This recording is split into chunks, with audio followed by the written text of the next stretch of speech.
इस चैप्टर में बहुत फॉर्मूले हैं, बहुत सारे छोटे छोटे फॉर्मूले, छोटे छोटे पॉइंट्स हैं, इन सब का आपको ध्यान रखना है। टेम्परेचर कांस्टेंट है, मतलब डेल्टा टी की वैल्यू क्या हो गई, 0। अगर रिएक्शन को n से मल्टीप्लाई कर दें तो एंथैल्पी भी n से मल्टीप्लाई हो जाती है। आइसोकोरिक मतलब वॉल्यूम कांस्टेंट, मतलब delta V is equals to 0। जब भी आप रेजोनेंस दिखाते हैं स्टेबिलिटी आती है, और स्टेबिलिटी आएगी तो एनर्जी रिलीज करेंगे, रेजोनेंस एंथैल्पी नेगेटिव होगी। प्रेशर कांस्टेंट है, वॉल्यूम वेरिएबल है, तो आप ये फॉर्मूला यूज कर सकते हैं। Delta H transition upon temperature of transition हो जाएगा। हेलो बच्चों, कैसे हो आप सब लोग? कैसी चल रही है पढ़ाई लिखाई? सब बढ़िया? तो भैया आज अपने पास समरी लेक्चर आ चुका है, किसका? थर्मोडायनेमिक्स का। थर्मोडायनेमिक्स का समरी लेक्चर। भैया ये चैप्टर दो लोगों से मिलके बनता है, तो इसीलिए इसके चैप्टर के जो समरी लेक्चर बोलो, या फिर मैं इसको बोल देता हूँ फॉर्मूला शीट बोल देता हूँ, क्योंकि फिजिकल का है तो फॉर्मूला शीट हम लोग बोल देते, जो बोलना है जैसे बोलना है। कोई बोले सर आपने दोनों को मिला के समरी लेक्चर बोलो, फॉर्मूला शीट बोलो, दोनों सेम ही चीज़ है। लेकिन हाँ, इंपॉर्टेंट क्या है इस चैप्टर में कि भैया यहाँ पर दो चीज़ें, थर्मोडायनेमिक्स और थर्मोकेमिस्ट्री, दोनों मिक्स होती हैं। थर्मोडायनेमिक्स इवन फिजिक्स वाली भी यहाँ आती है, तो थोड़ा बहुत आपको फ़ायदा फिजिक्स में भी होगा जब आप इसको देखते हैं। तो दूसरी चीज़, इस चैप्टर में बहुत फॉर्मूले हैं, बहुत सारे छोटे छोटे फॉर्मूले, छोटे छोटे पॉइंट्स हैं, इन सब का आपको ध्यान रखना है। मैंने जितना हो सकता है इंपॉर्टेंट पॉइंट्स मेरी अपनी तरफ से एज अ टीचर मैंने ये सारे अपने हाथ से लिख के आपको दे दिए हैं। इस पीडीएफ को मैं चाहूँगा कि आप इस लेक्चर को लिखते टाइम, देखते टाइम लिखना ना पड़े, आप इस पीडीएफ को सेव कर लीजिए लैपटॉप में या मोबाइल में कहीं भी, ताकि आप आराम से इसको आराम से रीड करते रहें। ये सारे समरी लेक्चर्स का बेस्ट यूटिलाइजेशन आप कर सकते हो। कैसे? आपको भी पता है एग्जाम हॉल में ये सारे समरी लेक्चर्स, अगर फिजिकल के 10 चैप्टर अगर है या 12 चैप्टर हैं, तो 10 घंटे में आप पूरा रिवाइज कर सकते हो। लेकिन हाँ, कंडीशन क्या अप्लाइड है, आपको क्लास करके आना है। क्योंकि क्लास जिसने नहीं किया वो डायरेक्ट सोचे कि समरी लेक्चर से मैं कॉन्सेप्ट्स बना दूंगा। मैं बार बार हर एक समरी लेक्चर में बोलता हूँ कि बेटा डायरेक्ट मत आओ। अगर आप गलती से आपने ये वीडियो ओपन कर दिया है कि सर मैं इसी से चैप्टर पढ़ लूंगा, बेटा बहुत ज़्यादा बुरा फंसोगे। ठीक है, यहाँ पर हम लोग क्या करने वाले, चैप्टर को बस एक गो थ्रू करेंगे, क्विक रिवीजन करेंगे। और ये क्विक रिवीजन एक बार नहीं करना है आपको। ये तो चलो आज आपने मान लो वीडियो पहली बार देखा तो चलो एक बार देख लिया, ये बार बार करना है। इसमें ऐड कर सकते हो आप। इसमें क्या करोगे कि सर चलो कोई क्वेश्चन आपने अटेम्प्ट किया, किसी टेस्ट सीरीज में अटेम्प्ट किया, कहीं पे भी कुछ किया, उसको ऐड कर लो। शॉर्ट नोट्स के फायदे बनाओ, क्योंकि अभी भी एग्जाम बहुत, मतलब नीट एग्जाम से पहले बोलते हैं ना कि एग्जाम में क्या जाएगा सर, कोई भी अलग से कोई पेज या कोई पर्ची नहीं जाने वाली, सिर्फ उससे दिमाग जाएगा, और वो दिमाग ही वहां जाके एक्शन लेगा। सर वो कैसे एक्शन लेगा, किसको याद करेगा? एग्जाम हॉल में नए क्वेश्चंस अगर आपको लग रहे हैं या नए टाइप का फील आ रहा है, समझ जाइए एग्जाम बहुत अच्छा नहीं जा रहा है। क्योंकि नीट एग्जाम में बोलते हैं ना कि इतनी ज्यादा पढ़ाई कर लो, इतनी ज्यादा रिवीजन कर लो, इतने सारे क्वेश्चंस कर लो कि भैया एग्जाम हॉल में जाओ ना तो 100-200 के अंदर 5 क्वेश्चन या 10 क्वेश्चन ऐसे हो जो नए लग रहे हो, बाकी क्वेश्चंस देखे, मुस्कुराए और टिक किए, आगे बढ़े।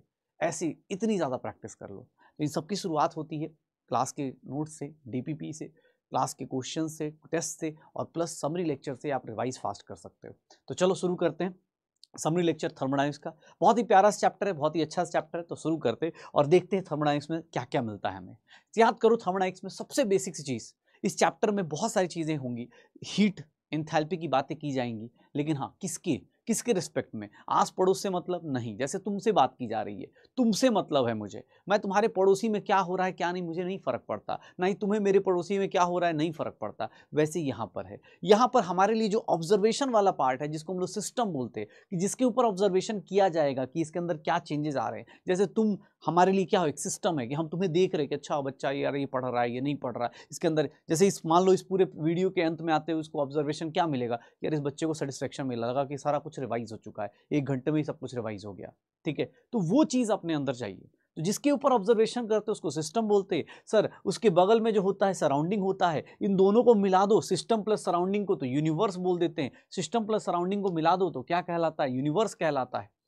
अब सर सिस्टम और सराउंडिंग को सेपरेट आउट करने के लिए वॉल या बाउंड्री बोली जाती है, कि सिस्टम और सराउंडिंग को कौन सेपरेट करेगा, वॉल और बाउंड्री सेपरेट करेगी। सर सिस्टम 3 टाइप के होते हैं, कौन कौन से, open system, close system, isolated system. Open system मतलब सर जिसमें मास एक्सचेंज करी जा सकती है, एनर्जी एक्सचेंज हो सकता है। याद करो चाय बनाते टाइम ओपन सिस्टम है, क्या है, कभी भी दूध डाल सकते हो, कभी भी चीनी डाल सकते हो, कभी हीट ज़्यादा कभी हीट कम कर सकते हो। तो चाय बनाना ये जो प्रोसेस है वो ओपन सिस्टम का एग्जाम्पल है। क्लोज सिस्टम, प्रेशर कुकर, एक बार आपने चावल बनाने के लिए रख दिया, वो क्लोज्ड रहेगा। अब आप उसको बार बार उसमें चावल नहीं डाल सकते, पानी नहीं डाल सकते, लेकिन हाँ आप उसकी एनर्जी को एक्सचेंज को टिक कर सकते हो। लेकिन अगर मैं आइसोलेटेड की बात करूं तो आइसोलेटेड में क्या होगा, आइसोलेटेड में मास और एनर्जी दोनों एक्सचेंज, मास और एनर्जी एक्सचेंज, मास और एनर्जी एक्सचेंज, ये क्या होगा सर, मास और एनर्जी एक्सचेंज दोनों में से कोई भी नहीं होगा। आइसोलेटेड सिस्टम को ही हम लोग एडियाबेटिक सिस्टम भी बोलना शुरू कर देते हैं कि हाँ भाई इनके वॉल्स जो होंगे एडियाबेटिक होंगे। सिस्टम का एक तो डेफिनेशन इसके ऊपर हो गया, सिस्टम का एक क्लासिफिकेशन एक्सचेंज के ऊपर हो गया। सिस्टम का अगला क्लासिफिकेशन होमोजीनियस और हेट्रोजीनियस के रेस्पेक्ट में। होमोजीनियस जहां पर सर एक ही टाइप के लोग हों, मतलब गैस है तो गैस, रियल सॉलिड है तो सॉलिड, लिक्विड है तो लिक्विड, इस टाइप के लोग अगर प्रेजेंट हैं तो होमोजीनियस सिस्टम। और अगर कहीं पे अलग अलग टाइप के लोग प्रेजेंट हैं तो उसको क्या बोलेंगे, हेट्रोजीनियस सिस्टम। बहुत ही प्यारा, बहुत ही छोटे छोटे चीजें हैं। अब देखो सर, वॉल्स बाउंड्रीज भी दो तीन टाइप की होती हैं। क्या, एक होती है फ्लेक्सिबल, मतलब आराम से, जैसे आप बोल सकते हो बलून का वॉल जो है वो क्या है, फ्लेक्सिबल है, मूवेबल है, स्ट्रेचेबल है।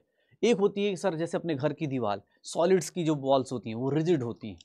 दूसरा वॉल, दो टाइप की और, एक कंडक्टिंग होती है उसको डायाथर्मिक वॉल बोलते हैं, जो हीट को पास करने देता है। जैसे आप जितने भी मेटालिक बर्तन देखते हो उसमें क्या होता है, हीट पास होती है, लेकिन उसके ऊपर जो प्लास्टिक लगा देते हैं वो हीट इंसुलेट कर देता है। तो वही वाली चीज़ें, हीट कंडक्टिंग वॉल और एक क्या होती है, heat insulating wall. Normal thermos खरीदने जाओगे, मतलब नॉर्मल अगर बॉटल खरीदने जाओगे स्टील का, तो वो तुम्हें दे देगा कि हाँ भाई 200-400 दे देगा। लेकिन अगर वही इंसुलेटेड लेके जाओ, एडियाबेटिक वॉल वाले लेके जाओ, उसमें कांच लगा होता है, उसमें शीशा लगा, देखोगे बहुत ज़्यादा चाय को गर्म रखेगा 2 घंटे बाद, 4 घंटे बाद, 6 घंटे बाद। उनका एक टाइम होता है 24 घंटे 18 घंटे तक वो चीज़ों को सेम टेम्परेचर पे मेंटेन करते हैं। तो याद रखिएगा, हीट कंडक्टिंग वॉल होता है और एक क्या होता है, हीट इंसुलेटिंग वॉल होता है। हीट कंडक्टिंग वॉल का नाम क्या होता है, डायाथर्मिक। हीट इंसुलेटिंग वॉल का नाम क्या होता है, adiabatic. Similarly properties of system, system की भी कुछ प्रॉपर्टीज होती हैं। कौन कौन सी, एक है इंटेंसिव। इंटेंसिव मतलब जो इंडिपेंडेंट ऑफ मास हो, मतलब density, vapour pressure, temperature, melting point, boiling point. मैंने क्लास में बहुत सारी लिस्ट लिखवाई है, सबकी जरूरत नहीं, जो केमिस्ट्री में रिक्वायरमेंट है वो यहाँ पे रखा हुआ है। सर अगर मैं बात करूं एक्सटेंसिव की, तो ये मास पे डिपेंड करता है, और पूरे चैप्टर में internal energy, entropy, enthalpy, Gibbs energy, जो चीज मास पे डिपेंड करती है ना, अगर by the way exam hall में भूल जाओ ये एक्सटेंसिव है या इंटेंसिव है, तो ऐसे याद कर लेना कि जिसको मल्टीप्लाई करने से, अगर मान लो रिएक्शन को मल्टीप्लाई किया और इसकी वैल्यू मल्टीप्लाई हो गई, मतलब जैसे इंथैल्पी है, अगर रिएक्शन को 2 टाइम्स मल्टीप्लाई किया, इंथैल्पी 2 टाइम्स मल्टीप्लाई हो रही है, मतलब ये क्या है, एक्सटेंसिव है। लेकिन इक्विलिब्रियम में ऐसा नहीं होता, तो वो अपने पास अलग चलेगा। तो ये बेसिक डिफरेंस होता है कि जो मास के साथ फ्लक्चुएट करे उसी को क्या बोल देंगे हम लोग कि इंटेंसिव, और जो एक्सटेंसिव, और जो मास से इंडिपेंडेंट हो उसको क्या बोल देंगे, इंटेंसिव।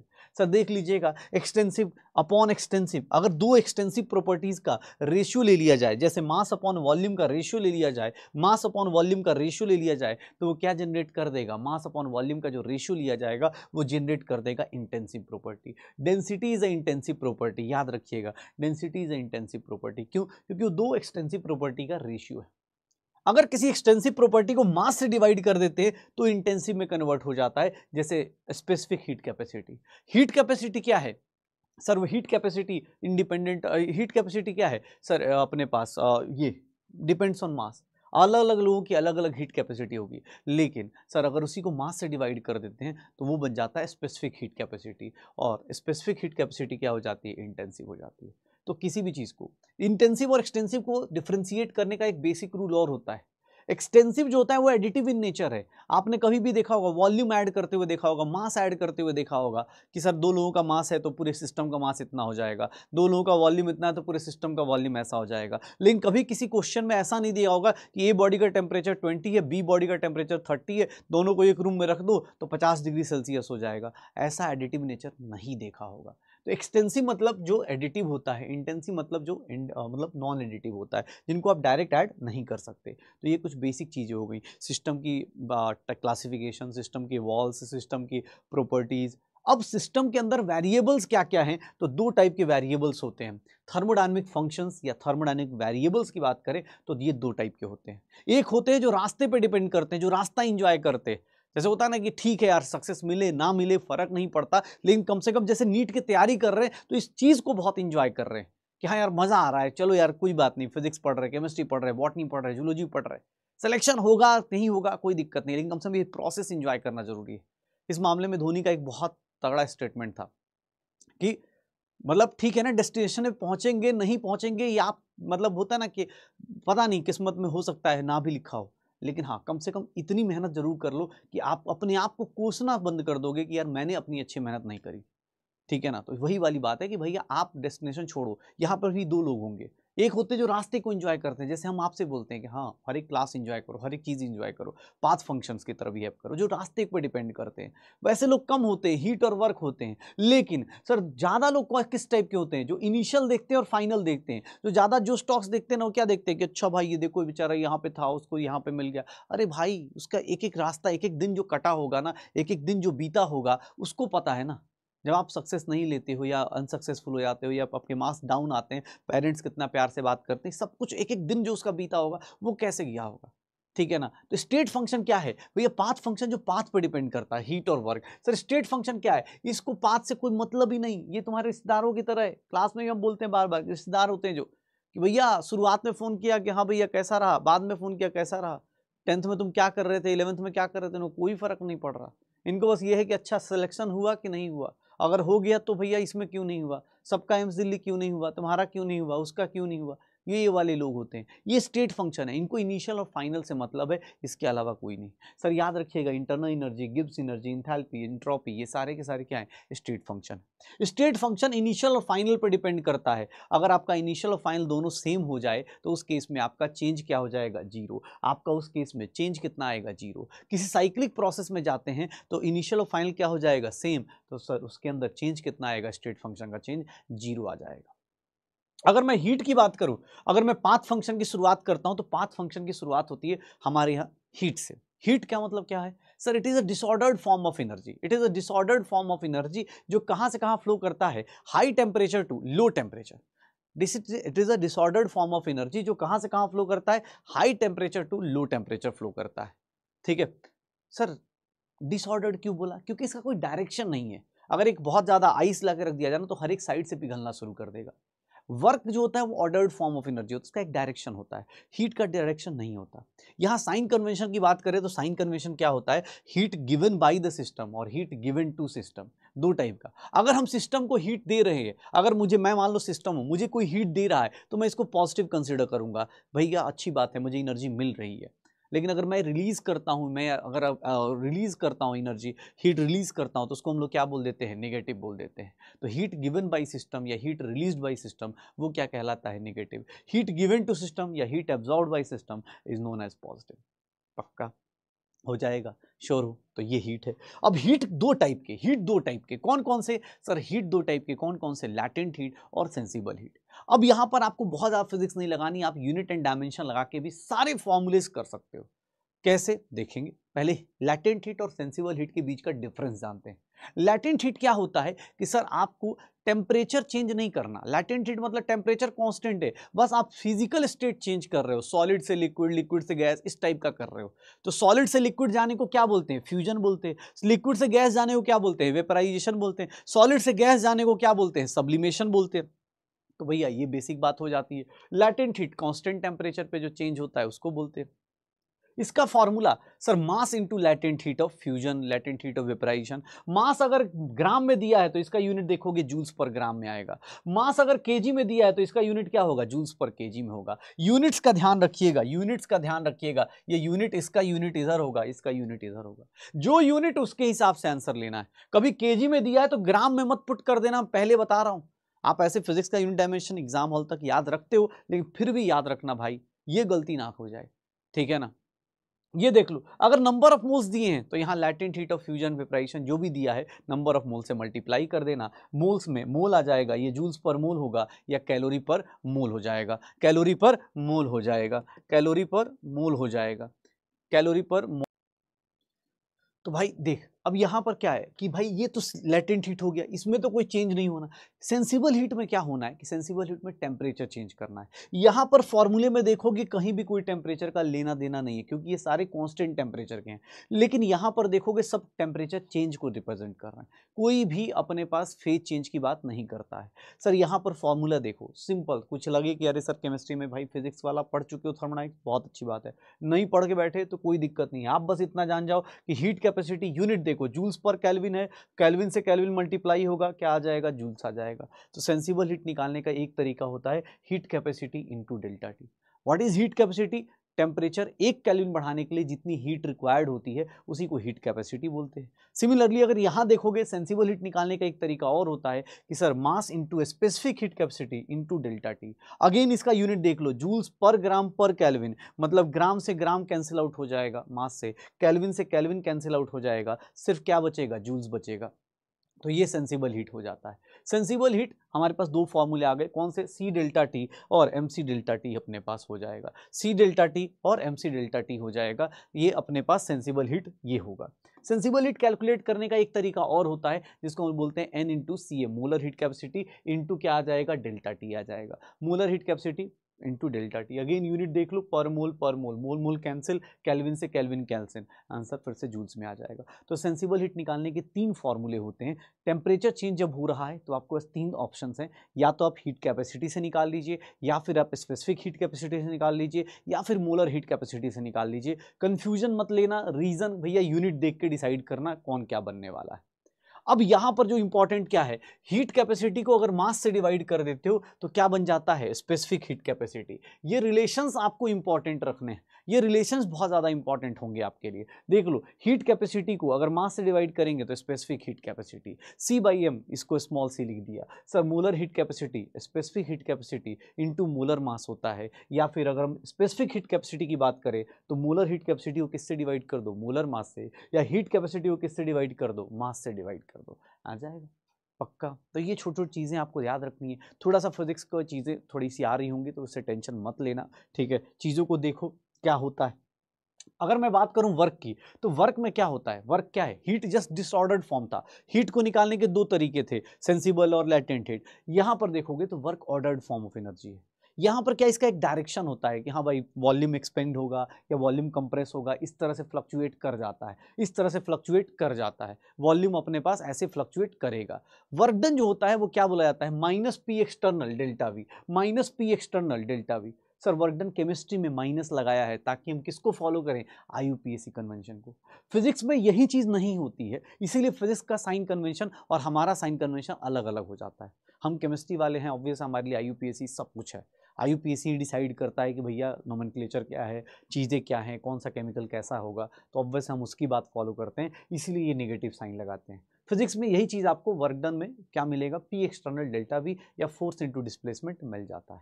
इसीलिए हमारा साइन कन्वेंशन और फिजिक्स का साइन कन्वेंशन अलग है। और ये बात आप ध्यान रखना कि work done by the system लेते हो तो नेगेटिव, मतलब एक्सपेंशन जब हो रहा है, सिस्टम वर्क कर रहा है तो वो नेगेटिव होगा, और work done on the system होगा तो वो क्या कहलाएगा, पॉजिटिव कहलाएगा। Work done on the system होगा तो क्या कहलाएगा, पॉजिटिव। या कंप्रेशन की बात करें तो सर या तो फॉर्मूले से आप निकाल सकते हैं वर्क डन, या मैग्नीट्यूड ऑफ वर्क डन निकालने का तरीका होता है area under PV curve. Area under PV curve से भी आप मैग्नीट्यूड निकाल सकते हो, लेकिन याद रखना सिर्फ मैग्नीट्यूड निकलेगा। डिपेंड करता है कि आपका एक्सपेंशन वर्क ज़्यादा है या कंप्रेशन वर्क ज़्यादा है, उसके ऊपर डिपेंड करेगा आपका साइन।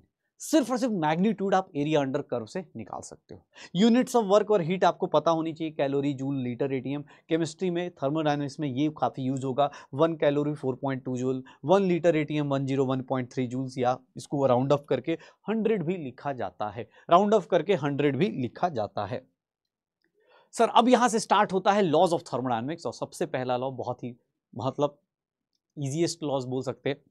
3 सिस्टम है ए बी सी, और यहां पर ये बेस्ड किसके ऊपर है, लॉ ऑफ थर्मल इक्विलिब्रियम पे बेस्ड है। ये किस पे बेस्ड है, लॉ ऑफ थर्मल इक्विलिब्रियम पे। कहानी क्या है, ए और बी अगर थर्मल इक्विलिब्रियम में है, ए और सी अगर थर्मल इक्विलिब्रियम में है तो ए और बी का टेम्परेचर सेम होगा, ए और सी का टेम्परेचर सेम होगा। अगर इन दोनों का टेम्परेचर सेम है तो बी और सी का टेम्परेचर ऐसे ही सेम रहेगा। तो मुझे लगता है ये क्या ही मतलब, ठीक है। थर्मोडायनामिक्स इक्विलिब्रियम इंपॉर्टेंट है, क्योंकि थर्मोडायनामिक्स इक्विलिब्रियम जब भी आता है इसका मतलब 3 इक्विलिब्रियम आपके साथ हो रहे होंगे।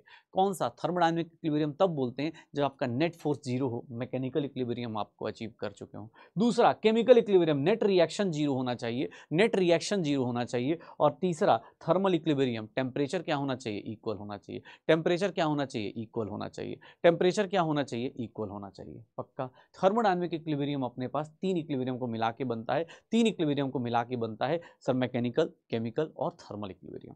मैकेनिकल, केमिकल और थर्मल इक्विलिब्रियम। पक्का थर्मोडायनामिक इक्विलिब्रियम को ये पहचानते हैं। अब देखोगे तो हमारे पास आता है इंटरनल एनर्जी। इंटरनल एनर्जी क्या है कि sir sum of all types of energy, vibrational, electronic, mechanical, होता ना कि काइनेटिक एनर्जी, पोटेंशियल एनर्जी, सारे टाइप की एनर्जी को मिला दो तो इन सबका सम क्या कहलाता है? Internal energy. इसको यू से रिप्रेजेंट करें चाहे ई से रिप्रेजेंट करें, यू से रिप्रेजेंट करें चाहे ई से रिप्रेजेंट करें, सेम चीज होगी। अब सर एग्जैक्ट वैल्यू इसकी निकालना इम्पॉसिबल है, एग्जैक्ट वैल्यू निकालना इसका इम्पॉसिबल है। ये एक स्टेट फंक्शन है, एक्सटेंसिव प्रॉपर्टी है, स्टेट फंक्शन है, एक्सटेंसिव प्रॉपर्टी है। और आइडियल गैस में इंटरनल एनर्जी सिर्फ किस पे डिपेंड करती है? Depends only on temperature. लेकिन अगर रियल गैस में जाएंगे तो temperature as well as volume पे भी डिपेंड करती है, temperature as well as volume पे भी डिपेंड करती है। आगे अभी पढ़ने वाले हैं, देखेंगे भी उसमें कौन कौन से फॉर्मूले आते हैं। लेकिन इंटरनल एनर्जी के अंदर किसी बॉडी सिस्टम के अंदर चेंज कैसे लाया जा सकता है? दो तरीके थे, हीट और वर्क, हमने ऑलरेडी पढ़ रखा है। तो अब क्या करेंगे, इन दोनों को ही आपस में रिलेट करने के लिए हम लोग पढ़ने वाले हैं सर क्या? First law of thermodynamics. First law of thermodynamics क्या है? तो फर्स्ट लॉ ऑफ थर्मोडायनेमिक्स किस पे बेस्ड है? Law of conservation of energy पे। किस पे बेस्ड है? कंजर्वेशन ऑफ एनर्जी पे। याद रखिएगा किसके कंजर्वेशन पे? Law of conservation of energy पे बेस्ड है। टोटल एनर्जी यूनिवर्स की क्या रहती है? कांस्टेंट। अगर मैं स्टेटमेंट वाइज बात की जाए तो टोटल एनर्जी क्या रहेगी यूनिवर्स की? कांस्टेंट रहने वाली है। टोटल एनर्जी क्या रहने वाली है? कांस्टेंट रहने वाली है। उसके बाद अगर मैं बात करूं टोटल एनर्जी क्या रहेगी यूनिवर्स की? कांस्टेंट। मैथमेटिकली बात करें तो डेल्टा यू किसके इक्वल होगा? Heat plus work done. बस इस फॉर्मूले को यूज करते टाइम बार बार लिखा हुआ है, न्यूमेरिकल सॉल्व करने के लिए हमेशा साइन कन्वेंशन पे ध्यान रखना है, क्योंकि भैया बहुत ही इजी सा न्यूमेरिकल होता है। Q प्लस डब्ल्यू कर दो, हीट और वर्क को जोड़ दो, क्या मिल जाएगा? इंटरनल एनर्जी का चेंज मिल जाएगा। लेकिन भैया सबसे ज्यादा जो ट्विस्ट आएगा वो साइन कन्वेंशन होगा। साइन कन्वेंशन हो जाएगा, सबसे ज्यादा ट्विस्ट क्या होगा? साइन कन्वेंशन होगा। ये ध्यान रखना। और यहाँ पर एक स्टेटमेंट भी पास हो जाता है कि दो पाथ फंक्शन का सम क्या बना सकता है? एक स्टेट फंक्शन बना सकता है। दो पाथ फंक्शन का जो सम होगा वो क्या बना देगा? स्टेट फंक्शन बना सकता है।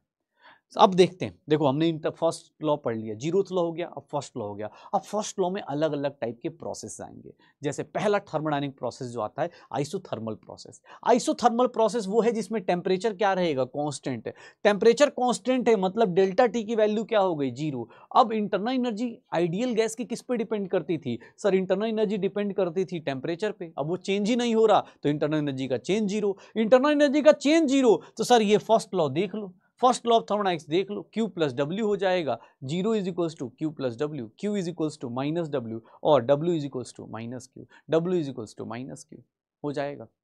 श्योर हो? अब एक बात बताओ, for ideal gas delta U is equals to zero. Sir यहाँ पर जब टेम्परेचर कांस्टेंट होता है तो हम सब लोग बॉयल्स लॉ जानते हैं। बॉयल्स लॉ हम सबको पता है, P1 V1 is equals to P2 V2 या फिर PV is equals to constant. P1 V1 is equals to P2 V2 या PV is equals to constant होता है। आइसोथर्मल के केस में इवन देखोगे इसका स्लोप निकालोगे, अगर स्लोप ऑफ PV कर्व निकालते हो तो माइनस P बाई V निकल के आता है, माइनस P बाई V निकल के आता है। सिमिलरली आइसोकोरिक प्रोसेस में आते हैं। अब अलग अलग टाइप के प्रोसेस और उनके क्वेश्चंस, उनके जो पॉइंट्स हैं, छोटे छोटे पॉइंट्स इस चैप्टर के बहुत ज़्यादा इंपॉर्टेंट है। किसमें क्या होता है, कौन सा टर्म जीरो होगा, क्या होने वाला है, ये इंपॉर्टेंट है। आइसोकोरिक मतलब वॉल्यूम कांस्टेंट, मतलब delta V is equals to zero. Work done क्या हो गया? अगर delta V zero, work done क्या हो जाएगा? Minus P delta V, work done क्या हो जाएगा? Zero. First law of thermodynamics देख लो, फर्स्ट लॉ ऑफ थर्मो में क्या चेंज आएगा? Sir delta U is equals to Q plus W. Sir W work done zero तो डेल्टा U किसके इक्वल हो जाएगा? हीट के इक्वल होगा। और ये हीट कहाँ पे है? कांस्टेंट वॉल्यूम पे है। ये हीट कहाँ पे है? कांस्टेंट वॉल्यूम पे है। तो इसको लिख सकता हूँ delta U is equals to QV। और सर हीट का फॉर्मूला अभी आपने पढ़ा, सेंसिबल हीट का NCV डेल्टा T पढ़ा। सर CV क्या है? Molar heat capacity at constant volume. Molar heat capacity अभी जस्ट पढ़ा ना था, बस वही है। सर देख लो, रिवाइज करते टाइम देख लो। अब एक काम करो, n की वैल्यू 1 पुट कर दो, delta U by delta T किसके इक्वल होगा? CV के। du बाई dt किसके इक्वल होगा? CV के। याद रखना ये सब रिलेशंस एग्जाम हॉल में डायरेक्ट पूछे जा सकते हैं। तो इंटरनल एनर्जी का differentiation with respect to temperature किसके इक्वल होता है? CV के। P बाई टी क्या होता है? Constant, pressure by temperature constant. क्यों? क्योंकि यहाँ जब वॉल्यूम कांस्टेंट होता है तो P बाई टी कौन सा होगा? P by T constant. ये कौन सा लॉ था? Pressure is directly proportional to temperature. ये कौन सा लॉ था? सोचो, states of matter Gay Lussac's law. ठीक है, states of matter Gay Lussac's law. P1 by T1, P2 by T2 ये अपने पास फॉलो करेंगे। अगर मैं देखूं तो मेरे पास अब आता है adiabatic law. Adiabatic process. Adiabatic process जहां पे हीट का ट्रांसफर, हीट एक्सचेंज क्या हो जाएगा, जीरो हो जाएगा। हीट एक्सचेंज क्या हो जाएगा, zero. First law of thermo क्या बोलता है कि delta U is equal to Q plus W. अगर आपका हीट एक्सचेंज जीरो तो डेल्टा यू क्या हो जाएगा, work done adiabatic.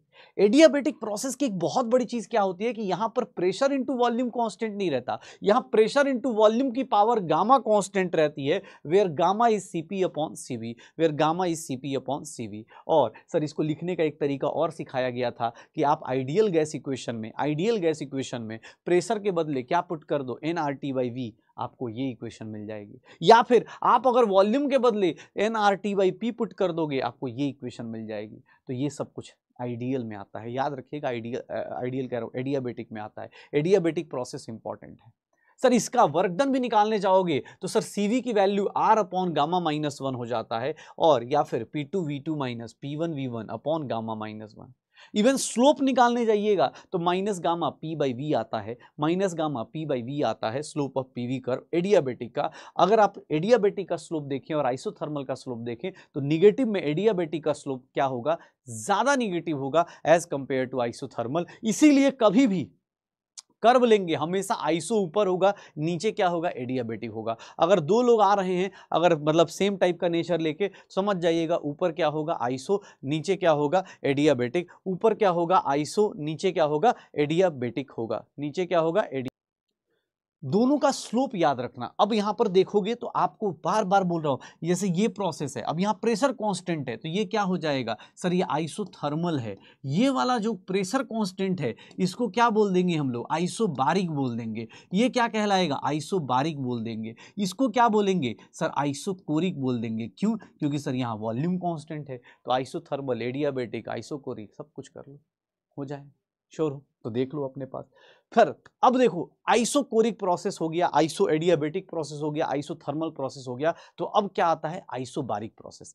Isobaric process क्या है, जहां पर प्रेशर कांस्टेंट है। ये एक ऐसा प्रोसेस है जहां कोई टर्म जीरो नहीं होगा। सर आइसोथर्मल में इंटरनल एनर्जी जीरो था, आइसोकोरिक में वर्क डन जीरो था, आइसो एडियाबेटिक में हीट जीरो था, लेकिन आइसोबारिक में ना कोई टर्म जीरो नहीं होता। आइसोबारिक में जब कोई टर्म जीरो नहीं होगा, इसीलिए प्रेशर जब कांस्टेंट होता है तो इस केस में देखोगे यहां पर एक नया टर्म जनरेट कर देते हैं हम लोग। क्या sir, delta U is equals to Q plus W minus P delta V put करेंगे। ये पी डेल्टा वी इधर आ जाता था, इसी को हम हीट एट कांस्टेंट प्रेशर बोल देते हैं, क्योंकि प्रेशर कांस्टेंट है, is equals to delta H. इसी डेल्टा एच को क्या बोलते हैं, चेंज इन एंथैल्पी बोलते हैं। Delta H is nothing, QP बोला जाता है, एनसीपी डेल्टा टी बोला जाता है, NCP delta T, NCP, CP क्या है, molar heat capacity at constant volume. ये देख ले भाई, फिर से एन की वैल्यू 1 पुट कर दो तो delta H by delta T is equals to CP, या DH by D is equals to CP. यहां देख लो, volume by temperature is constant, V1 by T1 is equals to V2 by T2।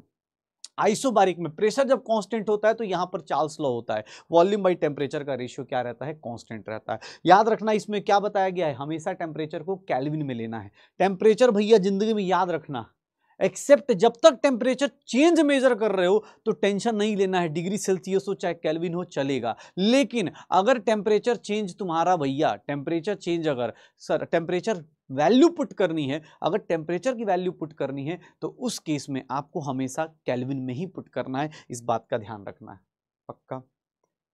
यहां पर देखोगे cyclic process, obvious cyclic process किसको बोलते हैं, जिसमें इनिशियल और फाइनल स्टेट क्या हो जाए, सिस्टम का सेम हो जाए। अगर इनिशियल और फाइनल जहां से चले वहीं पर पहुंच गए, जहां से चले वहीं पर पहुंच गए, तो सर ओवरऑल स्टेट फंक्शन का टर्म क्या हो जाएगा, जीरो, क्योंकि सर कोई चेंज ही नहीं आया ना, इंटरनल एनर्जी हो, इंथैल्पी हो, सब कुछ क्या हो जाएगा, जीरो। सर 5 फंक्शन की वैल्यू हो सकता है, मे और may not be equals to zero, statement wise के लिए प्रिपेयर रहिए। स्टेट फंक्शन हमेशा जीरो होगा क्योंकि इनिशियल और फाइनल हमेशा इक्वल हो गया। यहां पर 5 फंक्शन हो सकता है, नहीं भी हो, वो डिपेंड करता है कैसा है, ठीक है। देखो अब 2 टाइप के प्रोसेस और कौन कौन से, रिवर्सिबल और इरिवर्सिबल। रिवर्सिबल का मतलब क्या होता है सर, जहां ड्राइविंग फोर्स ज्यादा हो, किससे सर, ड्राइविंग फोर्स क्या हो, ऑलमोस्ट इक्वल हो, किसके, अपोजिंग फोर्स से, थोड़ा थोड़ा गैप हो। रिवर्सिबल याद करो, क्लास में एग्जांपल लिया था, एक एक नंबर आपके टेस्ट में बढ़ रहे हो तो आपको ऑब्वियस है फिर बहुत ज्यादा कोई आपको प्रेज नहीं करेगा। लेकिन अगर आपके बहुत तगड़े फोर्स बढ़ रहे हो, मतलब ड्राइविंग फोर्स बहुत ज्यादा हाई हो as compare to opposing force, तो इसको हम लोग क्या बोल देते हैं, इरिवर्सिबल प्रोसेस। यहां पर देखोगे एक्सटर्नल प्रेशर इंटरनल प्रेशर के ऑलमोस्ट बराबर बराबर होता है, थोड़ा सा बेसिक गैप होता है। यहां पर इनफाइनाइटली स्लो प्रोसेस है, टाइम फॉर कंप्लीशन इनफाइनाइट है, है, लेकिन यहाँ पर देखोगे एक्सटर्नल प्रेशर ज़्यादा होगा as compare to internal pressure. यहाँ पर टाइम डेफिनेट टाइम में खत्म हो जाएगा। रियल लाइफ में यही प्रोसेस होता है, इररिवर्सिबल प्रोसेस होता है। रियल लाइफ में ये नहीं चलता कि इनफाइनाइट टाइम में खत्म कर रहे हैं, नहीं, ये नहीं चलेगा। ठीक है, याद रखिएगा, work done by the system, work done by the system क्या होता है, रिवर्सिबल ग्रेटर देन इररिवर्सिबल। जब भी आप work done by the system लेते हैं, रिवर्सिबल का मैक्सिमम वर्क डन आता है एज कंपेयर टू इररिवर्सिबल। ठीक है ना, work done by the system, expansion की बात कर रहा हूं। कंप्रेशन में याद करो, नोट्स खोल के देखो, अगर कंप्रेस करने जाओगे तो अपोजिट चलेगा। ग्राफ वाइज क्वेश्चंस हमने किए हुए हैं। कंप्रेशन में याद रखना रिवर्सिबल, इररिवर्सिबल का वर्क डन ज्यादा होगा as compare to reversible. Free expansion, last process देखेंगे तो फ्री एक्सपेंशन। फ्री एक्सपेंशन क्या है कि एक्सटर्नल प्रेशर क्या हो जाए, जीरो। एक्सटर्नल प्रेशर जीरो मतलब work done is equals to minus P external, delta V zero. Delta U is equals to Q plus W, delta U is equals to Q हो गया, delta U is equals to Q, work done ही zero हो गया, फिर से delta U Q के equal. Sir अब कुछ बेसिक बातें, सीपी माइनस सीवी क्या होता है, आर। प्रीवियस ईयर क्वेश्चंस में डायरेक्ट फॉर्मूला पूछा गया है। एन मोल्स होते तो एन आर हो जाता। अगर मैं यहां बोलता फॉर एन मोल्स, अगर ये किसके लिए है, ये वैलिड है 1 मोल के लिए, फॉर 1 मोल, ये 1 मोल के लिए है। अगर मैं यही चीज, अगर मुझसे कोई बोल दे फॉर एन मोल्स, अगर एन मोल्स के लिए बोला जाए तो एन मोल्स के लिए क्या आ जाएगा sir, CP minus CV is equals to N R. ये जितना भी हम पढ़ रहे हैं वो सारे के सारे किसके टर्म्स में पढ़ रहे हैं, इन terms of molar heat capacity. ये किसके टर्म्स में ये पढ़ रहे हैं जो हम लोग, in terms of molar heat capacity. CP CV is equals to R gamma minus 1, CP is equals to R gamma minus 1, CV is equals to gamma R gamma minus 1। Derivation याद रहे तो अच्छी बात है, नहीं तो ऐसे भी CP upon CV is nothing. अरे CP upon CV is gamma, यार कैसे लिख दिया, CP upon CV is gamma, CP upon CV is gamma, ये देख लेना in terms of molar heat capacity. Sir अगर आपके दिमाग में किसी ने क्वेश्चन में मान लो, चलो मर्जी ले लिए, सर देखो सीपी माइनस सीवी आर होता है, सबको पता होता है, लेकिन ये मोलर हीट कैपेसिटी है, किसी ने बोला स्पेसिफिक हीट कैपेसिटी के टर्म में बताओ, स्पेसिफिक हीट कैपेसिटी के टर्म्स में बताओ, तो स्पेसिफिक हीट कैपेसिटी में क्या हो जाएगा, आर अपॉन क्या आ जाएगा, मोलर मास आ जाएगा। आर अपॉन क्या आ जाएगा, मोलर मास आ जाएगा। R upon molar mass, molar mass क्यों लिया, क्योंकि ऑब्वियस है, आपने अभी थोड़ी देर पहले ही लिखा था, थोड़ी देर पहले ही लिखा था, ये याद करो, यहां पर ही था ना। स्पेसिफिक हीट कैपेसिटी क्या होती है, molar mass upon molar heat capacity upon molar मास। तो मोलर मास से डिवाइड करेंगे मतलब स्पेसिफिक हीट कैपेसिटी को, तो ये क्या हो जाएगा, यही होगा ना,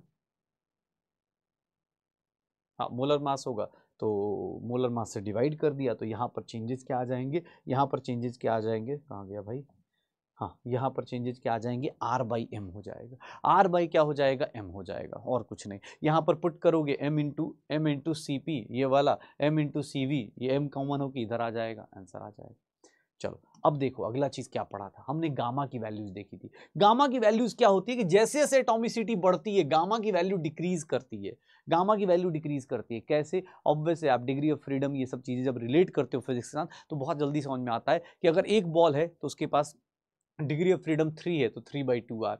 सर दूसरे बॉल के पास सीपी कांस्टेंट प्रेशर पे 5/2 R, CP upon CV, gamma की वैल्यू 1.66। डाई एटॉमिक की बात करें तो ऐसे बनेगा 7/5, ट्राई एटॉमिक 7/5, लीनियर है तो लीनियर मतलब यहाँ मैं एग्जांपल्स भी ऐड कर देता हूँ कि सर हीलियम है, यहाँ पर O2 है, यहाँ पर CO2 है, और यहाँ पर अगर मैं बात करूँ कि नॉन लीनियर हो गया, अगर नॉन लीनियर हो गया तो यहाँ पर नॉन लीनियर में कौन आ जाएगा, SO2 लिख देता हूँ, तो ये नॉन लीनियर में आ गया SO2, इसके लिए ये हो जाएगा।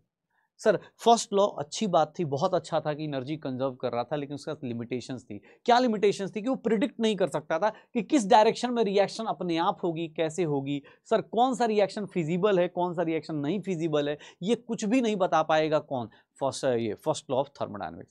जीरोथ लॉ हो गया, फर्स्ट लॉ हो गया। अब यहाँ से स्टार्ट होता है हमारी लाइफ में दूसरी चीज, वो क्या है कि हमारी लाइफ में अब सर देखेंगे तो इंथैल्पी स्टार्ट हो जाएगा। इंथैल्पी कहाँ जनरेट हुआ था, कांस्टेंट प्रेशर पे। तो इंथैल्पी को क्या बोलते हैं, heat of system at constant pressure. State function को, स्टेट फंक्शन है, एक्सटेंसिव प्रॉपर्टी है। Enthalpy is nothing QP NCP delta T, या फिर इंथैल्पी का जो फंक्शन होता है H is equals to U plus PV होता है। डिफरेंशिएट कर देंगे तो इंथैल्पी का ये फॉर्मूला आ सकता है। याद रखिएगा ये फॉर्मूला भी सबके लिए वैलिड होता है, ये फॉर्मूला भी यूज होता है जब प्रेशर वॉल्यूम दोनों वेरिएबल होते हैं। अगर सिर्फ प्रेशर कांस्टेंट है, वॉल्यूम वेरिएबल है, तो आप ये फॉर्मूला यूज कर सकते हैं। और आइडियल गैस के केस में ओनली फॉर आइडियल गैस याद रखिएगा delta H two delta U plus delta एनजीआरटी। ये फॉर्मूला पहला फॉर्मूला नहीं है इंथैल्पी का, इस बात का ध्यान रखना, क्योंकि बहुत सारे लोग ट्रैप हो जाते हैं, उनको लगता है यही मेन फॉर्मूला है, ज्यादा यूज होता है, इसका मतलब ये नहीं कि यही मेन फॉर्मूला है, ठीक है ना, ये ध्यान रखिएगा। सर अगर मैं आइडियल गैस की बात करूं, delta H minus delta U किसके इक्वल होगा, पी डेल्टा वी के। आइडियल गैस में पी डेल्टा वी को हम क्या पुट कर सकते हैं, डेल्टा एनजीआरटी पुट कर सकते हैं। तो ये डेल्टा एच को क्या बोलते हैं, heat at constant pressure, delta U को क्या बोलते हैं, हीट एट कांस्टेंट वॉल्यूम। तो आप इससे भी रिलेट करके निकाल सकते हो। डेल्टा एच डेल्टा यू के इक्वल कब आएगा, डेल्टा एच डेल्टा यू के इक्वल कब आ सकता है, तो सर डेल्टा वी जीरो हो जाए, या प्रेशर जीरो हो जाए, या डेल्टा एन जी जीरो हो जाए, इन्हीं तीन कंडीशंस में आपके पास आएगा। वर्क डन, अगर आइसोथर्मल रिवर्सिबल की बात की जाए, जो अलग से वर्क डन हम लोग पढ़ते हैं, ये जो वर्क डन है minus P external delta V minus P external V final minus V initial, ये सबके लिए वैलिड है, सबके लिए वैलिड है। लेकिन अगर आइसोथर्मल रिवर्सिबल की बात करेंगे तो यहाँ पर वर्क डन अगर एल एन के टर्म्स में बात करें तो minus N R T L N V two by V one, या minus N R T L N P one by P two, या फिर बोल सकते हैं minus 2.303 N R T log V one by V two by V one. ये values put करिए, answer निकालते रहिए। ये डेरिवेशंस तो अपने को करने नहीं, मतलब क्लास में कर ली, अब इधर जरूरत है नहीं, ठीक है। ये देखो सर, डेल्टा यू को मेजर करते हैं बॉम्ब कैलोरीमीटर में। डेल्टा यू को मेजर करने के लिए कांस्टेंट वॉल्यूम चाहिए। कांस्टेंट वॉल्यूम के लिए हम एक सेटअप बनाते हैं, या बोल सकते हैं एक जो अपरेटस यूज करते हैं, उस अपरेटस का नाम होता है बॉम्ब कैलोरीमीटर। क्योंकि ऑब्वियस है कांस्टेंट वॉल्यूम है, एक्सप्लोजन करेंगे, जो भी चेंजेस आएंगे वो मेजर कर लेंगे। सिमिलरली डेल्टा एच मेजर करने के लिए कांस्टेंट प्रेशर का सेटअप चाहिए, और उसका नाम होता है कॉफी कप कैलोरीमीटर। इसकी एग्जैक्ट पिक्चर देखनी हो तो आप एनसीईआरटी खोलेंगे, दिख जाएगी, कॉफी कप टाइप होगा, ठीक है ना, और उसका बॉम्ब टाइप, मतलब बॉम्ब ऐसा नहीं, ऑब्वियसली क्लोज कंटेनर में होगा। दूसरी बात सर देख लीजिए, डेल्टा यू आइडियल गैस का एनसीवी डेल्टा टी से निकलता है, बट रियल गैस में nCv delta T plus n square 1/v1 minus 1/v2 से आता है। सर अगर मैं बात करूं आइडियल गैस का डेल्टा एच तो एनसीपी डेल्टा टी होता है, और डेल्टा एच रियल गैस की बात करें तो NCP delta T plus NB P two minus P1 हो जाता है। ये कुछ इंपॉर्टेंट नोट करके पॉइंट्स आपको बताए जा रहे हैं। ड्यूलॉन्ग्स एंड पेटिट्स लॉ आप यहीं पे पढ़ते हो कि सर क्या होता है ड्यूलॉन्ग्स एंड पेटिट्स लॉ, कि specific heat capacity into atomic mass अगर आप ऐड करते हो, मल्टीप्लाई करते हो, तो हमेशा किसके इक्वल होता है, 6.4। ये हमेशा वैलिड फॉर मेटल्स है, मेटल्स के लिए वैलिड है सर। यू स्पेशली अगर बात करें तो डी ब्लॉक के मेटल्स के लिए, ट्रांजिशन मेटल्स के लिए ज़्यादा वैलिड है, ट्रांजिशन मेटल्स के लिए ज़्यादा वैलिड होता है ये लॉ, ठीक है। देख लो, अब यहाँ से फर्स्ट लॉ फिनिश हो गया, फर्स्ट लॉ की इंथैल्पीज हो गई, चीज़ें हो गई। अब यहाँ से चालू होते हैं फोर्सेस। दो टाइप के फोर्स होते हैं, दो ड्राइविंग फोर्स हैं। एक रैंडमनेस होता है कि सर मेरे पास दो ड्राइविंग फोर्स हैं, हम सब लोग इसीलिए पढ़ रहे हैं कि हम दो ड्राइविंग फोर्स को अचीव करना चाहते हैं। एक रैंडमनेस ज़्यादा आ जाए और दूसरा स्टेबिलिटी ज़्यादा आ जाए, या मिनिमम एनर्जी हो जाए। तो दो प्रोसेस कौन कौन से होंगे, स्पॉन्टेनियस और नॉन स्पॉन्टेनियस। स्पॉन्टेनियस या फिजिबल प्रोसेस जो अपने आप हो जाता है, जिसमें किसी एक्सटर्नल फोर्स की जरूरत नहीं। नॉन स्पॉन्टेनियस मतलब जिसमें लात मार के जगाना पड़ता है, पढ़ाना पड़ता है, उसको क्या बोलते हैं, non spontaneous process, non feasible process, ठीक है, जिसमें हेल्प ऑफ एक्सटर्नल फोर्स लग रहा हो। अगर मैं बात करूं इंट्रोपी की, रैंडमनेस कैसे मेजर करोगे, देखो दो चीजें चाहिए, एनर्जी तो इंथैल्पी तो आप मेजर करने के लिए पूरा फर्स्ट लॉ पढ़ गए, उससे कर लिया।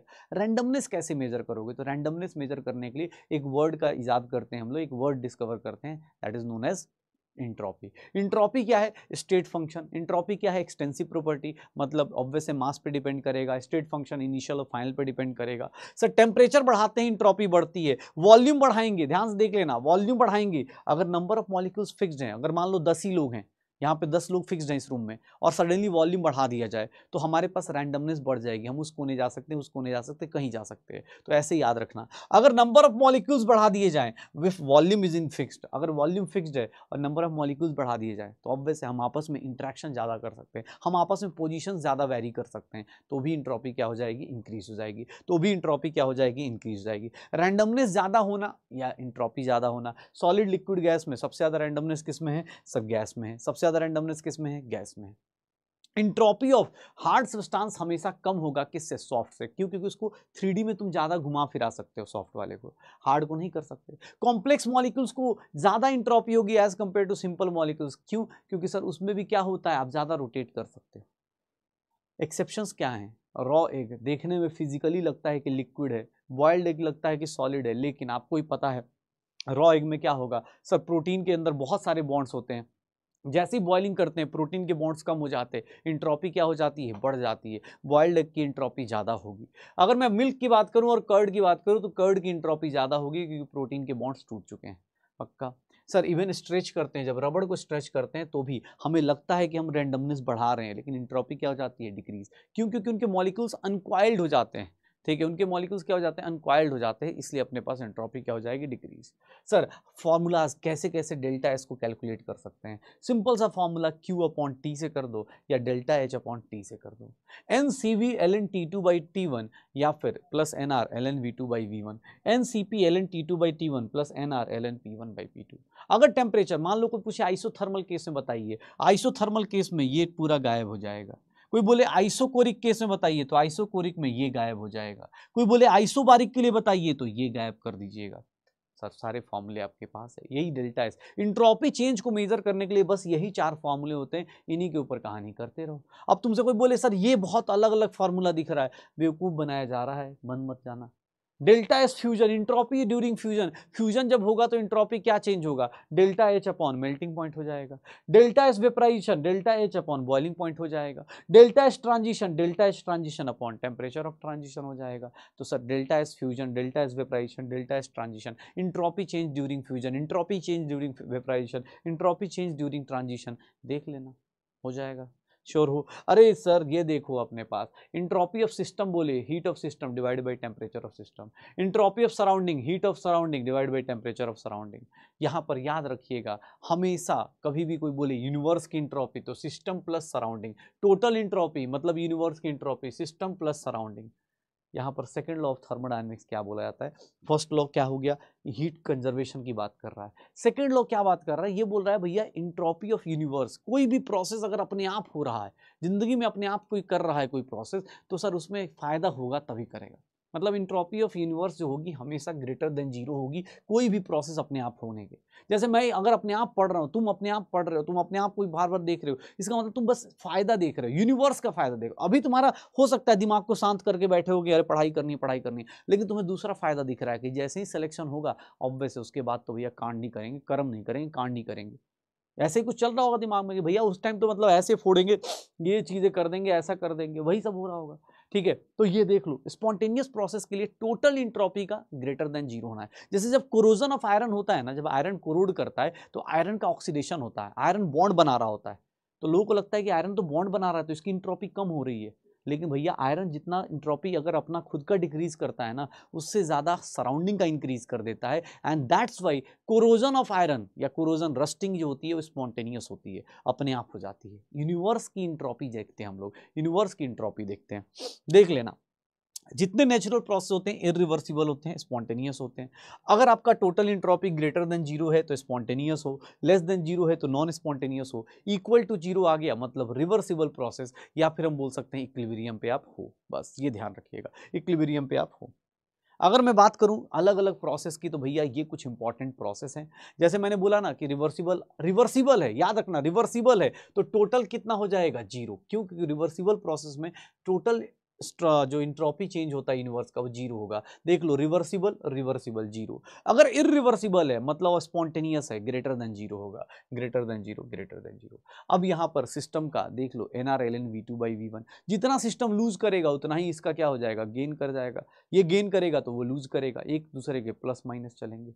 यहाँ पर अगर ये लूज करेगा तो ये गेन कर रहा होगा, ऐसे करके देख लेना NR_T2। ये तो एक ऐसा प्रोसेस है, सबसे इंपॉर्टेंट ये है क्योंकि इसमें सर ना सिस्टम के अंदर चेंज आता है ना सराउंडिंग के अंदर चेंज आता है, कोई चेंजेस नहीं होते ना सिस्टम के अंदर ना सराउंडिंग के अंदर, दोनों का। सर इसमें रिवर्सिबल एडियाबेटिक प्रोसेस बहुत ज़्यादा इंपॉर्टेंट हो जाता है हमारे एग्जाम के लिए, क्योंकि एक ऐसा प्रोसेस है जहाँ इंट्रोपी में कोई चेंज ही नहीं आता, ना सिस्टम में ना सराउंडिंग में। ऐसे प्रोसेस को बोलते हैं आइसो इंट्रोपिक प्रोसेस, जहाँ इंट्रोपी चेंज ही नहीं कर रहा, इंट्रोपी हमेशा इक्वल है, ऐसे देख लो। थर्ड लॉ ऑफ थर्मोडायनेमिक्स क्या बोलता है, थर्ड लॉ ऑफ थर्मोडायनेमिक्स क्या बोलता है, सेकंड लॉ में तो बेसिक बात हो गई कि यूनिवर्स की इंटरनल एनर्जी क्या होगी, ग्रेटर देन जीरो। ठीक है, थर्ड लॉ ऑफ थर्मोडायनेमिक्स क्या बोलता है कि सर एब्सोल्यूट टेम्परेचर पे चले जाइए, मतलब 0 केल्विन पे आप चले जाइए, उस टाइम पे जो इंट्रोपी ऑफ परफेक्ट सब्सटेंस है, परफेक्ट क्रिस्टलाइन सब्सटेंस है, परफेक्ट सॉलिड है, उसकी इंट्रोपी कितनी होनी शुरू हो जाएगी, परफेक्ट सॉलिड ना बोल के सब्सटेंस बोल दो ज़्यादा बेटर है, सब्सटेंस की क्या हो जाएगी, जीरो हो जाएगी। अगर इम्परफेक्ट होगा तो नॉट इक्वल्स टू जीरो, और वही इम्परफेक्ट सॉलिड की जो बची हुई इंट्रॉपी होगी जो जीरो नहीं होगी तो ऑब्वियस उसको क्या बोल देंगे, residual entropy. For perfect substance entropy at T kelvin, किसी को निकालना हो कि नहीं सर कोई परफेक्टली क्रिस्टलाइन सब्सटेंस है तो उसके अंदर S T is equals to N C P L N T निकाल सकते हैं, N C P L N T हो जाएगा। बहुत ज़्यादा इन फॉर्मूलाज पे बहुत ज़्यादा वो नहीं करना है। इंट्रॉपी का बस थर्ड लॉ तक याद रखिएगा, हमारे सिलेबस में जीरोथ लॉ है, फर्स्ट लॉ है, सेकंड लॉ है, थर्ड लॉ है, बस बेसिक चीज़ पता चल गई। अब आते हैं कि सर एक बात बताओ, अगर मुझे स्पॉन्टेनिटी चेक करनी थी तो हम लोग क्या चेक करेंगे, सिस्टम का इंट्रॉपी, सराउंडिंग का इंट्रॉपी, इन दोनों को जोड़ेंगे और देखेंगे टोटल कितना हो रहा है, ग्रेटर हो रहा है, लेस हो रहा है, ये जोड़ेंगे। अब आते हैं बात करते हैं कि यार एक काम करते हैं, कोई शॉर्टकट खोज लेते हैं। शॉर्टकट क्या है, Gibbs free energy. Gibbs free energy क्या है कि सर ये ऐसा सिस्टम का एनर्जी है जिसको कभी भी आप किस में कन्वर्ट कर सकते हो, यूजफुल वर्क में। जैसे हमारी बॉडी के अंदर जो फैट स्टोर्ड होता है, ये क्या होता है कि भैया अगर बाई दो अकाल पड़ गया या मान लो 2 दिन 4 दिन तुम्हें खाने को नहीं मिला या फास्ट कर लिया, मान लो हो सकता है ना आदमी टसन में बोल दे कि अब तो एक काम करूंगा मैं फिजिक्स में ये रोटेशन खत्म करके ही खाऊंगा, अब 4 दिन लग गए तो जिंदा कैसे रहेगा। ऑब्वियस बॉडी के अंदर जो ग्लाइकोजन स्टोर्ड है वही क्या करेगा, आपको यूजफुल वर्क में कन्वर्ट करेगा। सिमिलरली सिस्टम के अंदर भी ऐसे कुछ एनर्जी होती है, जो एनर्जी का पोर्शन है जो स्टोर्ड रहता है, उसी को क्या बोलते हैं, गिब्स एनर्जी। गिब्स एनर्जी कैसे डिफाइंड होती है, H minus T S. Delta G equals to delta H minus delta T S, या टी डेल्टा एस लगा दो, या इसी को एक और तरीके से निकालते हैं we delta P minus S delta T. Even Gibbs energy of system जो होता है minus T delta S total होता है, minus T delta S total. अब यहाँ से मुझे बहुत फायदा होने वाला है। अब मुझे स्पॉन्टेनिटी चेक करने के लिए मुझे ज़्यादा दूर नहीं भटकना है। अगर किसी प्रोसेस को स्पॉन्टेनियस बोलना है तो मैं या तो मैं पूरे इंट्रॉपी पूरे टोटल का बोलूँ, यूनिवर्स का इंट्रॉपी बोलूँ कि सर स्पॉन्टेनियस है तो इंट्रॉपी यूनिवर्स की जो ग्रेटर देन जीरो होनी चाहिए। लेकिन अगर मुझे गिब्स एनर्जी पता है तो मैं गिब्स एनर्जी सिर्फ और सिर्फ सिस्टम का देखूंगा भाई, मुझे सराउंडिंग से क्या मतलब है। तो सब स्पॉन्टेनियस प्रोसेस में सर देख लो delta S total greater than zero, delta G system less than zero. Non spontaneous process में delta S total less than zero, delta G system greater than zero. Equilibrium पे ये दोनों क्या हो जाते हैं, जीरो हो जाते हैं। इक्विलिब्रियम पे ये दोनों क्या हो जाते हैं, जीरो हो जाते हैं।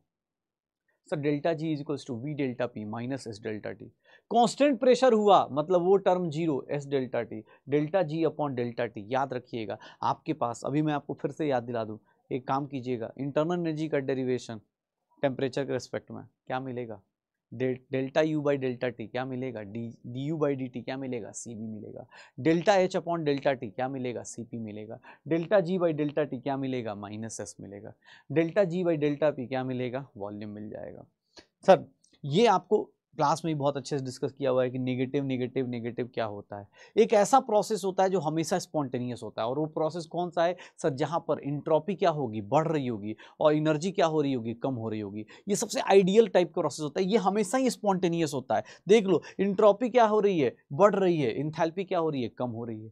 एक इसका अपोजिट ले लो, ये पॉजिटिव और ये नेगेटिव हो जाए, हमेशा ही नॉन स्पॉन्टेनियस होगा। तो ये अलग अलग हमने कंडीशंस ली थी, यहाँ पे हमने अलग अलग कंडीशंस पे चेक किया हुआ था कि भैया कैसे कैसे फ्लक्चुएट करता है। गिब्स एनर्जी पढ़ते ही हमारे दिमाग में फिर से एक नया टर्म आ जाता है कि स्टैंडर्ड कंडीशन पे एक नया टर्म आ जाएगा, and that is known as standard Gibbs free energy.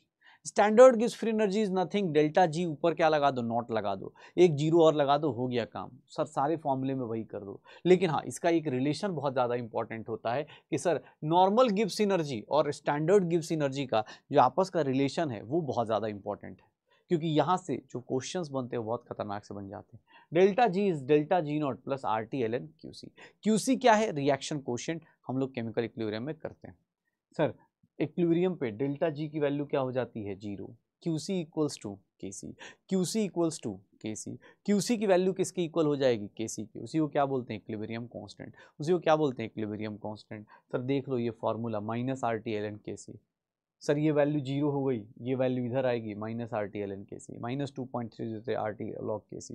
Delta G naught की value, L N K equilibrium की वैल्यू निकालेंगे, delta S naught by R, delta H naught by R T. अगर किसी रिएक्शन की बात करें जहाँ पर एंट्रोपी और एंथैल्पी फिक्स्ड है तो इक्विलिब्रियम कांस्टेंट सिर्फ और सिर्फ किस पे डिपेंड करता है, टेम्परेचर पे। और अगर एंडोथर्मिक रिएक्शन है, टेम्परेचर बढ़ाओगे इक्विलिब्रियम कांस्टेंट बढ़ता है, टेम्परेचर कम करोगे एक्सोथर्मिक में, इक्विलिब्रियम कांस्टेंट क्या हो जाएगा, बढ़ जाएगा। सर ये अब यहाँ पर दो चैप्टर्स मिक्स हो रहे हैं, ये मिक्सिंग वाला कॉन्सेप्ट है।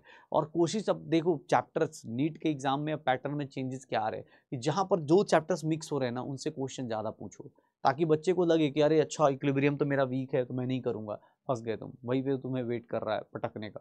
ठीक है, तो ये गलती मत कर देना। ln K2/K1 is nothing delta H0/R 1/T1 minus 1/T2, या इसी को लॉग में कन्वर्ट करना है। इक्विलिब्रियम कांस्टेंट का टेम्परेचर के साथ कैसे फ्लक्चुएशन है वो आपको पता चल जाता है पक्का।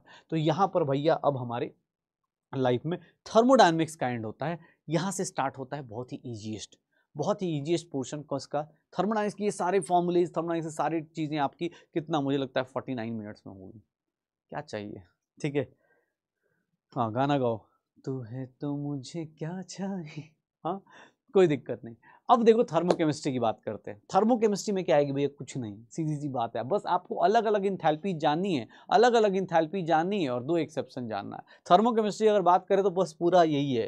थर्मोकेमिस्ट्री में क्या नहीं करना है, स्टेट फंक्शन की वैल्यूज निकालनी है, रिएक्टेंट्स और प्रोडक्ट्स दिए हैं, इनिशियल पता है कि ये होता है, फाइनल पता है ये होता है। अब गिव्स एनर्जी ऑफ रिएक्शन कोई बोलेगा तो सर प्रोडक्ट की गिव्स एनर्जी माइनस रिएक्टेंट की गिव्स एनर्जी। अगर कोई बोले इंट्रोपी रिएक्शन का निकालो, प्रोडक्ट की इंट्रोपी माइनस रिएक्टेंट की इंट्रोपी, सबके स्टोइकियोमेट्रिक कोएफिशिएंट से मल्टीप्लाई करते जाएंगे।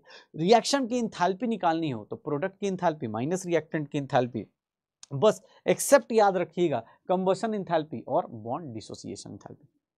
कंबशन एंथैल्पी और बॉन्ड डिसोसिएशन एंथैल्पी में, कंबशन एंथैल्पी और बॉन्ड डिसोसिएशन एंथैल्पी में रिएक्टेंट माइनस प्रोडक्ट करते हैं, ठीक है, रिएक्टेंट माइनस क्या करते हैं, प्रोडक्ट करते हैं।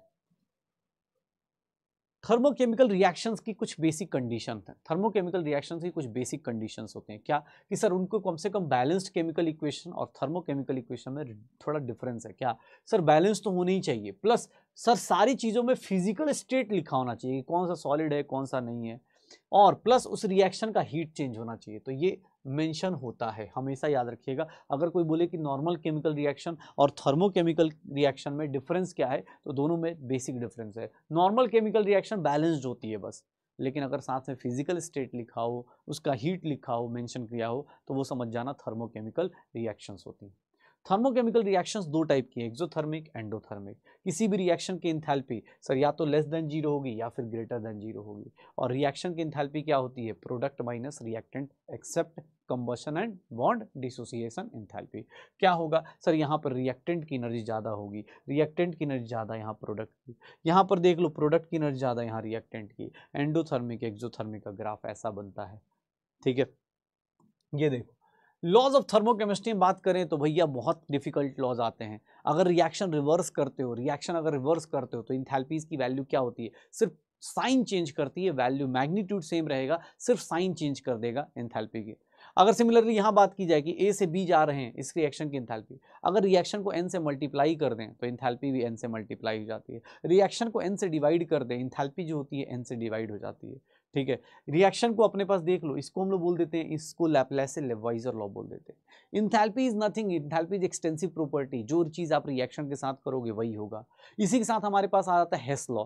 हेस लॉ क्या बोलते हैं कि सर हेस लॉ क्या होगा, सर हेस लॉ क्या होगा, हेस लॉ ये होता है कि अगर कोई रिएक्शन स्टेप्स में हो रहा है, मल्टी स्टेप्स में रिएक्शन अगर हो रहा है, ए से बी, बी से सी, सी से डी, तो आपको अगर ए से डी जाना है तो आप कुछ नहीं, अगर रिएक्शंस ऐड करोगे तो इंथैल्पीज भी क्या हो जाती हैं, ऐड हो जाती हैं। रिएक्शंस ऐड करोगे तो इंथैल्पी भी क्या हो जाएगी, ऐड हो जाएगी। इसी को क्या बोलते हैं, हेस लॉ बोल देते हैं। तो ये बेसिक लॉज हैं जो थर्मोकेमिस्ट्री में यूज किए जाते हैं।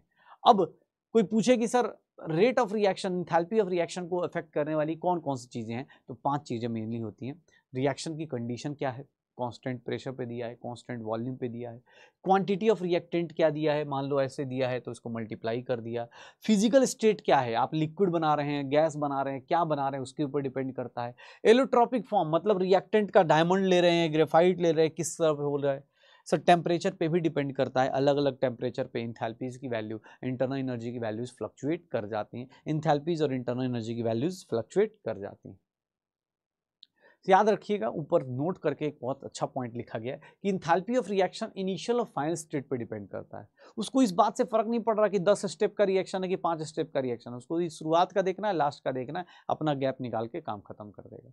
इंटरमीडिएट में क्या बन रहा है क्या नहीं फर्क, मुझे नहीं फर्क पड़ रहा, ना उसको फर्क पड़ रहा है, ठीक है। वो बनाइए, बी बनाइए, सी बनाइए, डी बनाइए, कोई दिक्कत नहीं। इंथैल्पी ऑफ रिएक्शन को टाइम से भी फर्क नहीं पड़ता कि 10 मिनट में हो रहा है कि 20 मिनट में हो रहा है। वो ये देखेगा शुरुआत की एनर्जी कितनी है, बाद की एनर्जी कितनी है, गैप निकालो, यही मेरा इंथैल्पी ऑफ रिएक्शन होगा, पक्का। यहाँ पर एक चीज़ आती है थर्मोकेमिकल स्टैंडर्ड स्टेट। मतलब स्टैंडर्ड स्टेट मतलब जिसमें आपके मिलने के चांसेस हैं। जैसे मैं एक्सपेक्ट करता हूँ कि आपसे मिलने के चांसेस क्या होंगे कि हमें मतलब हम लोग से कोई पूछे टीचर्स स्टैंडर्ड स्टेट, तो हम लोग क्या बोलेंगे कि बच्चा जो होगा टेबल एंड चेयर पे बैठा होगा, मोबाइल ऐसे खोल के बैठा होगा, पढ़ाई कर रहा होगा। एक स्टैंडर्ड स्टेट यही होगा, नेचुरली यही मानेंगे। वैसे ही यहाँ पर होता है, किसी भी एलिमेंट का अगर स्टैंडर्ड स्टेट की बात की जाए तो उसमें क्या होता है, स्टेबल स्टेट क्या होता है 25 डिग्री सेल्सियस और 1 बार प्रेशर में जैसे वो एग्जिस्ट करता है उसी को उसका स्टैंडर्ड स्टेट बोल देते हैं। जैसे अगर हम बात करते हैं कार्बन, तो कार्बन ग्रेफाइट के फॉर्म में एग्जिस्ट करता है। मेटल सॉलिड्स के फॉर्म में एग्जिस्ट करता है एक्सेप्ट मरकरी लिक्विड में। सर फ्लोरीन गैस में, क्लोरीन गैस में, ब्रोमीन लिक्विड में, आयोडीन सॉलिड में, हाइड्रोजन गैस में, नाइट्रोजन गैस में, ऑक्सीजन गैस में, फॉस्फोरस वाइट, सल्फर रोम्बिक, ये अलग अलग स्टैंडर्ड स्टेट्स हैं जो हमें यूज़ करे जाएंगे। जब अलग अलग इंथैल्पीज को लिखने की कोशिश की जाएगी तो वहाँ यूज़ की जाएगी ये सब चीज़ें। ठीक है, ये देखिए सबसे पहले टाइप की इंथैल्पी अगर देखनी शुरू की जाए तो वो है standard enthalpy of formation. Formation किसका करना है? फॉर्मेशन 1 मोल का करना है। इंथैल्पी चेंज किसका निकालना है? जब 1 मोल किसी कंपाउंड का बनाओ, कंपाउंड का बनाओगे 1 मोल, लेकिन किससे? सर किसी और कंपाउंड से नहीं, किससे बनाओगे? उसके एलिमेंट से बनाओगे, from its elements in their standard state. Enthalpy change देखना है आपको, इंथैल्पी चेंज देखना है 1 मोल बनाते टाइम, और वो कब लेना है? जब उसके elements in their standard state हो। Enthalpy change, formation enthalpy in their standard state is taken as 0, क्योंकि मान लो ऑक्सीजन गैस अब नॉर्मली मिल रही है, ऑक्सीजन गैस तो नेचुरली मिल जाएगी ना, तो उसको बनाने के लिए थोड़ी ना एनर्जी रिलीज करनी है। ठीक है, अगर आप किसी भी रिएक्शन में, अगर आप रिएक्टेंट और प्रोडक्ट की फॉर्मेशन एंथैल्पी दी गई है, किसी भी रिएक्टेंट की, किसी भी रिएक्शन कोई भी हो, चाहे वो कंबशन रिएक्शन हो, वेपराइजेशन रिएक्शन, कोई भी रिएक्शन क्यों ना दिया हो, अगर आपके रिएक्शन की, किसी भी रिएक्शन की फॉर्मेशन एंथैल्पी रिएक्टेंट और प्रोडक्ट की दी गई है, तो उस रिएक्शन की एंथैल्पी निकालने के लिए formation enthalpy of product minus formation enthalpy of reactant.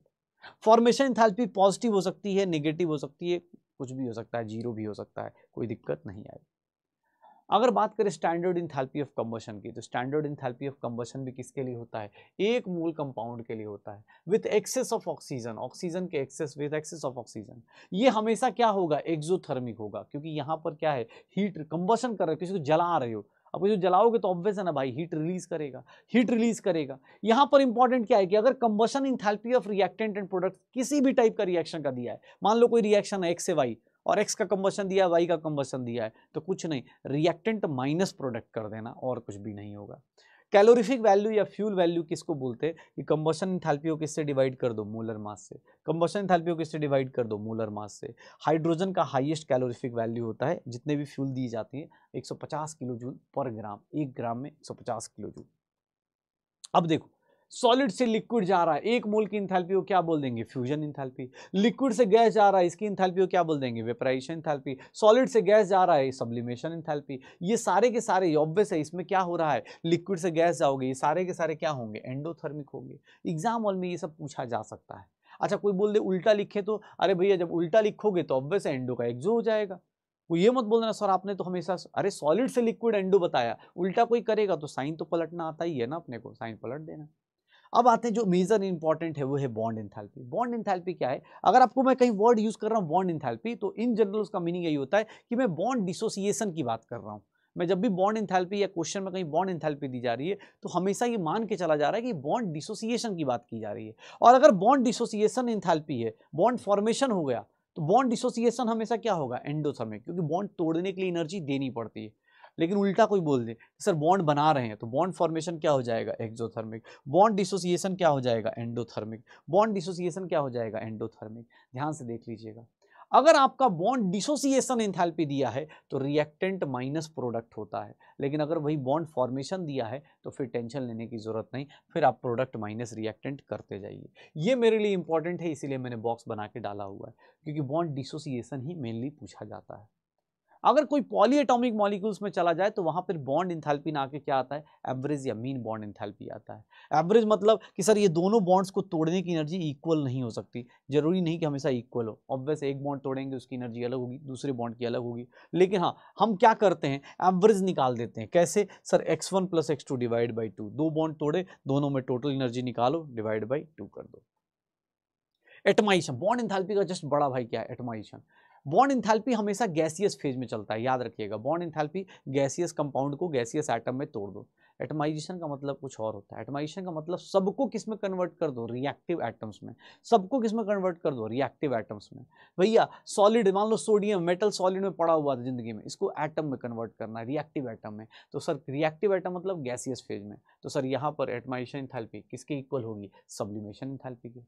Sir यहाँ पर हाइड्रोजन सॉरी मरकरी लिक्विड है, इसको गैस में कन्वर्ट करना, रिएक्टिव मतलब रिएक्शन कब करेगा, गैसियस फेज में, तो यहाँ वेपराइजेशन एंथैल्पी के इक्वल। ग्रेफाइट है, गैस में कन्वर्ट करना है, सब्लिमेशन एंथैल्पी के इक्वल।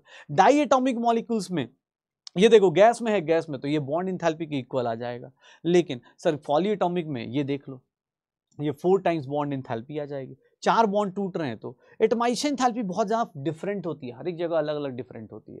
नोट करके लिखा हुआ है, एटमाइजेशन का मतलब हमेशा किसी भी चीज़ को किस में कन्वर्ट कर दो, रिएक्टिव गैसियस एटम में कन्वर्ट कर दो। रिएक्टिव गैसियस एटम में कन्वर्ट कर देना, रिएक्टिव गैसियस एटम में कन्वर्ट कर दीजिएगा, पक्का।